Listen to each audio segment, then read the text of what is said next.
¿Qué ha logrado Juan Guaidó en su desafío a Nicolás Maduro y qué puede pasar ahora antes de que el 23 de enero se declarara presidente encargado? Casi nadie le conocía. Desde entonces han ocurrido muchas cosas en Venezuela, pero no la caída de Nicolás Maduro con la que sueñan el líder opositor y sus seguidores. Pocos lo conocían hace 2 meses. Pero en tan breve lapso, Juan Guaidó se ha convertido en una de las figuras más destacadas de la actualidad venezolana y global. Con su decisión de desafiar al poder de Nicolás Maduro, el hasta entonces anónimo opositor Juan Guaidó saltó a la fama y reactivó las tensiones políticas en Venezuela. Según sostienen él y sus seguidores, las elecciones de mayo en las que Maduro se alzó con la presidencia no fueron limpias, por lo que el dirigente chavista debe ceder el poder. El pasado 23 de enero Guaidó invocó la Constitución para declararse presidente interino y poner fin a lo que considera la usurpación de Maduro, que no tardó en acusar a su inesperado rival de haberse puesto al frente de un plan golpista orquestado por el gobierno de Donald Trump desde Estados Unidos. Un líder creíble. A comienzos de año la oposición venezolana se encontraba en uno de sus peores momentos. Se abría así una lucha por el poder aún no resuelta. Frustrados sus sucesivos intentos de derribar a Maduro, con una dirigencia cuestionada por su incapacidad para construir una alternativa unitaria y unas bases decepcionadas después del esfuerzo realizado y los muertos en las protestas del 2017. Las formaciones opositoras habían perdido fuerza y crédito. Pero la aparición de Guaidó propició una recuperación inesperada. Paola Bautista Alemán, politóloga y dirigente del partido opositor Primero Justicia, le dijo a BBC Mundo que Guaidó ha logrado cristalizar la esperanza de que un cambio político es posible.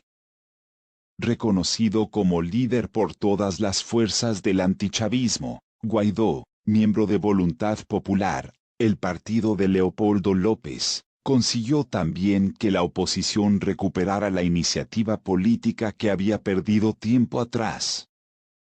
Bautista se felicita porque Guaidó ha logrado imponer la agenda y ahora el gobierno de Nicolás Maduro se ve obligado a seguir un papel reactivo.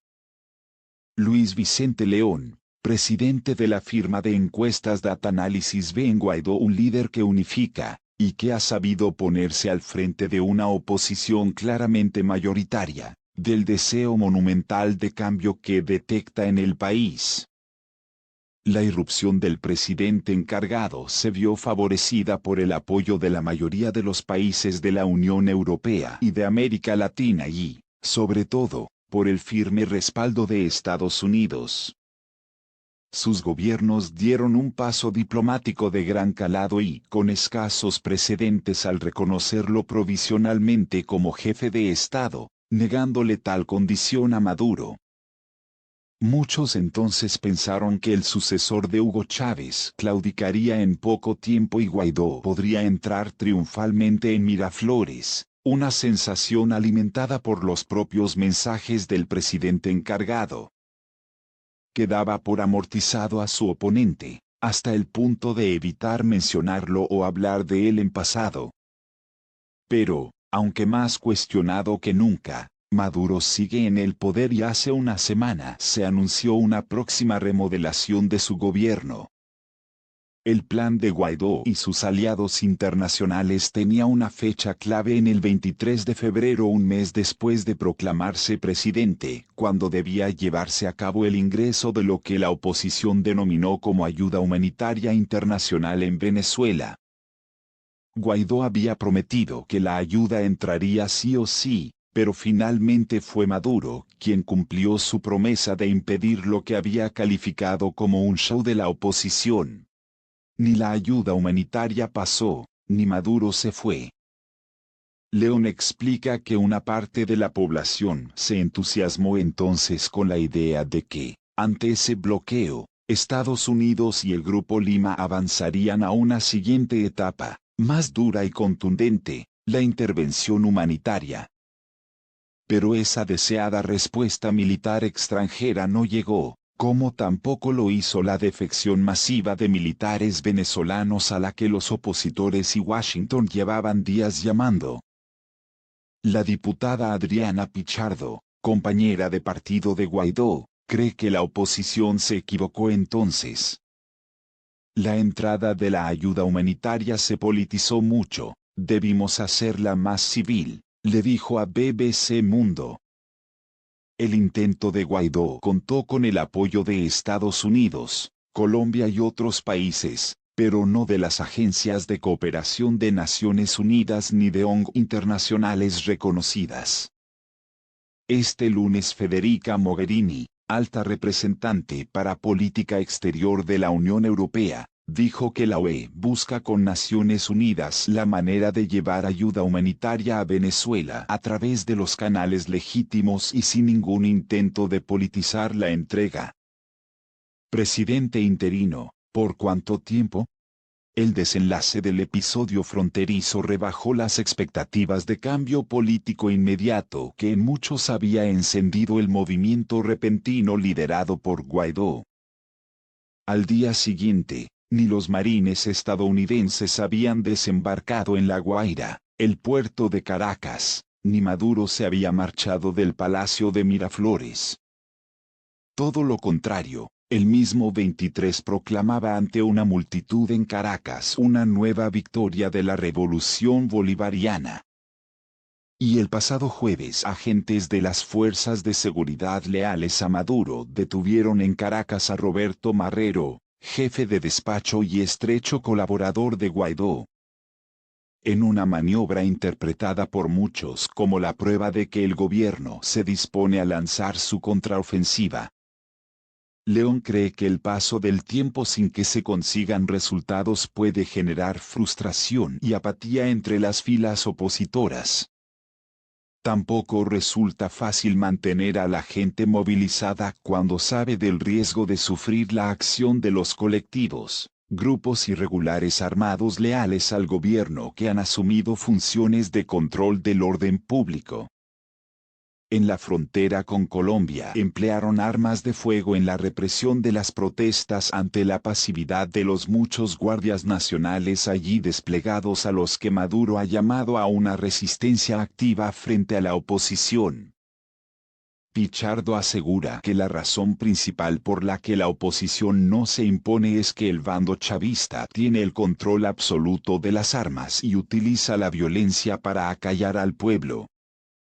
El paso de los días también pone en cuestión la legitimidad constitucional en la que dice apoyarse Guaidó.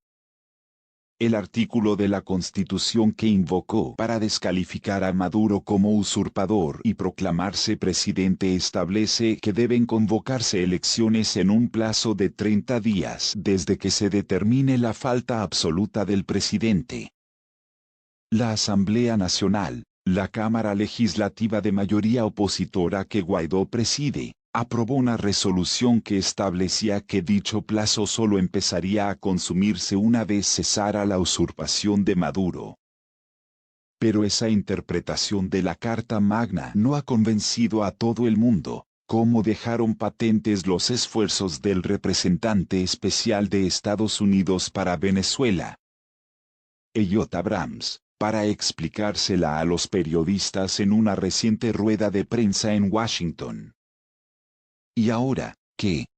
Guaidó mantiene su actividad, con viajes y actos públicos por todo el país, en un esfuerzo por mantener la movilización popular. Por ahora, allí donde va sigue recibiendo el calor de la multitud. León sostiene que Guaidó mantiene un alto soporte popular, comparable con los mejores niveles de Chávez y ha logrado mantener unida a la oposición alrededor de su figura, la única capaz de alinear gente y esperanzas. Pero eso no le ha bastado, hasta ahora, para doblegar a Maduro. La situación parece haber llegado a un punto de bloqueo, en el que solo se da por seguro el endurecimiento de las sanciones desde Estados Unidos, lo que, según diversos analistas, castigará aún más a una población ya golpeada. Geoff Ramsey, de la Washington Office for Latin America, un centro de pensamiento estadounidense, cree que tanto la oposición como Maduro están convencidos de que el tiempo está de su parte y no necesitan hacer concesiones ni negociar. Según un dirigente chavista que pidió hablar desde el anonimato, tiene que pasar algo más grave, como un estallido social generalizado o una intervención militar estadounidense, antes de que haya una negociación en serio.